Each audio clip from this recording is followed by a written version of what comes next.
You're listening to the Monday Night Community Show with Daniel on BRFM.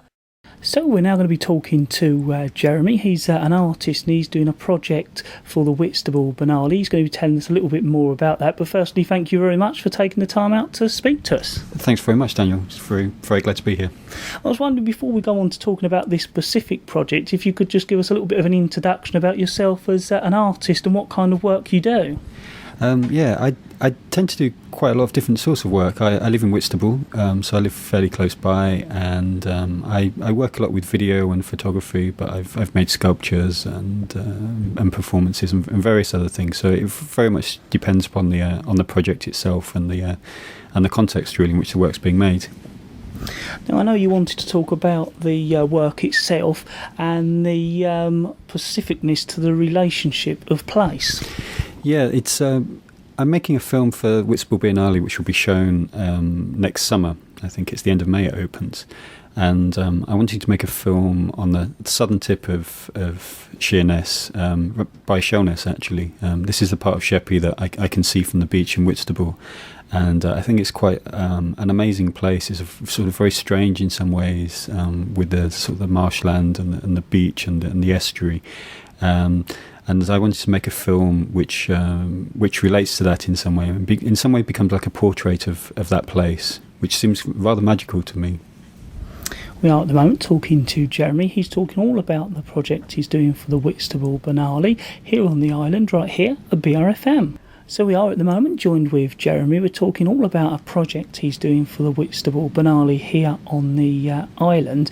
Jeremy, I was wondering if you could perhaps go into a bit more detail, describe to us the project a bit further. Yeah, thanks. It focuses on a man. It's a sort of a fiction in a way, but drawn upon some actual events, and it focuses on the figure of this man who's a sort of rather unknown man who lives on the XDO lookout. The XDO, I think it stands for Extended Defence Officer post. So there's a lookout concrete bunker really on the southern tip near Sheerness, and the film imagines this man who walks to shore from the sea and starts living there. And so in some ways he's like a hermit. You're not quite sure who he is or why he's there or what he's doing. And so in some ways that draws upon the famous figure now, or infamous figure of the piano man, Andreas Grassel, who walked ashore sheppey, I think maybe 10 years ago now or something. So that was a sort of an image or an event that I had in my mind that I drew upon, and so that's mixed up with other sort of historic figures of the hermit or the saint or something like this. And so the film is almost like a portrait of this person, the strange person, and how they live and find themselves in this environment, which is in some ways quite hostile and in some ways sort of rather strange and beautiful. So is it difficult to film in this environment then? It can be challenging. It's quite windy today, as we know. It's I think what you need is sort of patience. One of the things that we're very lucky at with this project is that I should say the actor with whom I'm working, someone called Simon Paisley Day, who's very well known and has performed at the National Theatre in London and at the Globe, and he's been on TV. He also lives in Whitstable, so we live close by, and it means that we can, over quite a period of time, we can be coming back and filming. So we might only film for a short period of time on a day. We might just sort of say, let's just go there for a couple of hours and do a little bit. So there's really just the two of us working together. And I think as long as one has some patience and doesn't try and get everything done too quickly, then it's not so bad. But I think you need to respond to the situation and the weather and the circumstances that in which you're working. We are at the moment talking to Jeremy. We're talking all about a project he's working on for the Whitstable Biennale here on the Isle of Sheppey. So we are continuing to talk to Jeremy. We're talking all about the project he's working on here on the Isle of Sheppey for the Whitstable Biennale. And I know you wanted to talk about the Whitstable Biennale and the commissioning of work which relates to the location. Yes, it's. I think one of the important things about the Whitstable Biennale is that it often commissions artists to work with the sort of specific location of the North Kent coast and of the estuary. And I think a lot of artists in the past have responded to this place and the qualities of the landscape and also history as well, because history is one of those things which marks the landscape and the people living here as well.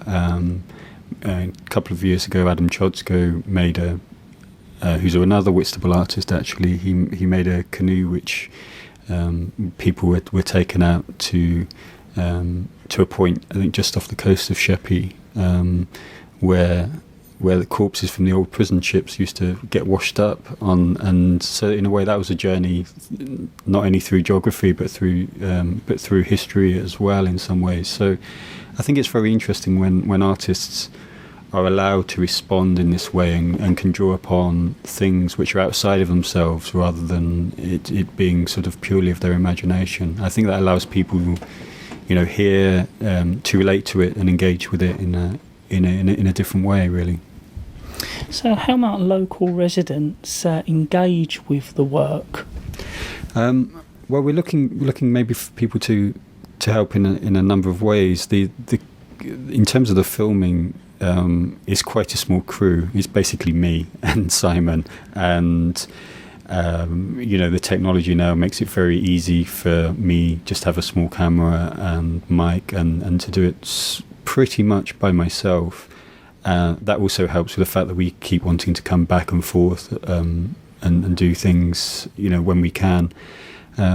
But what would be great is if people, there might be times when we just need to move a little bit of equipment or some props, or also one of the things that's really important is that a lot of the shots will just be of the landscape without Simon in it, in a way. And so we're also keen to hear of any unusual sort of natural occurrences, I guess, or if certain sort of enormous flock of birds or something unusual like this that might be interesting to be included in the film, or some unusual snowfall or something like this. I mean, who knows? We're going to be filming all through the winter, so I think anything that people think of as possibly could add some value or interest to the film, then that'd be something we'd be very happy to hear from people for doing that. But it could be, if people, particularly young people, are very interested in working with young people. If they're interested in being an actor or working in film or TV, then this could be some really good experience just to watch how something might be made, or to work with people, and particularly from Simon, to get some insight from somebody who's really working at a very, very high level. I was wondering, just before you go, if you could just refresh our listeners on the project you're doing. Yeah, it's so it'll be an artist film. It'll be shown in the Whitstable Biennale next summer, and it is a film really about a man who finds himself living in a lookout post on the southern tip of Sheppey, and is really a portrait of him and the environment in which he finds himself and how they interact with one another, really. So if our listeners would like to find out more, is there a website or a contact number they can call? Yeah, Whitstable Biennale has a website. It's whitstablebiennale.com. They can be contacted at info@whitstablebiennale.com. There's also a phone number as well, which is 01843 596 194. That's 01843 596 194. And we'd be really happy to hear from anybody who would like to help out or find out more about the project. Well, Jeremy, I'd like to thank you very much for taking the time out to tell our listeners all about what you're doing. Thanks, Daniel. It's been great being here.